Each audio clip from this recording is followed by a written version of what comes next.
Election commission of India 2025 সালে 27 October ঘোষণা করেছে একটি বিশেষ তীব্র সংশোধন অভিযান। এই অভিযানের নাম কি? স্পেশাল ইনসেন্টিভ রিভিশন অর্থাৎ এসআইআর। নেক্সট, এসআইআর অভিযানে অন্তর্ভুক্ত কয়টি রাজ্য ও কেন্দ্রশাসিত অঞ্চল ঘোষণা করা হয়েছিল 2025 সালে? 12টি। এসআইআর অভিযানে যে নাগরিকেরা অতীতে 2002-04 সালে রোলের সঙ্গে যুক্ত ছিলেন তাদের জন্য অতিরিক্ত কোনো দলিল জমা দেওয়া বাধ্য নয়। এই তথ্য কোন উৎস থেকে? সংবাদ প্রতিবেদন।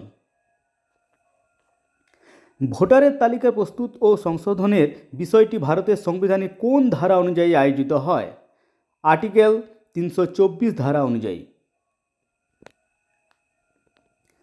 এসআইআর অভিযানে মোট কত কোটি ভোটারকে অন্তর্ভুক্ত হওয়ার কথা বলা হয়েছে? প্রায় 51 কোটি ভোটার। এসআইআর অভিযানে যে ভোটার যার নাম পুরনো রোলের সঙ্গে মিল পাওয়া যায়নি তার জন্য কী ধরনের দলিল জমা দেওয়া বাধ্য ছিল? পিতা বা মাতার নাম বা পরিচিতির দলিল।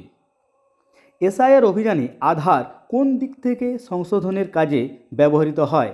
শুধুমাত্র পরিচয় সাক্ষ্য হিসাবে ব্যবহৃত হয়। ভারতের নির্বাচন কমিশন এর নতুন ট্যাগলাইন কি? ইয়োর ভয়েস ইয়োর পাওয়ার। ভারতের নির্বাচন কমিশনের বর্তমান প্রধান নির্বাচন কমিশনার কে? জ্ঞানেশ কুমার। ভারতের নির্বাচন কমিশন কবে প্রতিষ্ঠিত হয়? 1950 সালের 25শে জানুয়ারি। ভিডিওটি ভালো লাগলে অবশ্যই লাইক কমেন্ট শেয়ার করুন এবং চ্যানেলটিকে সাবস্ক্রাইব করে রাখুন।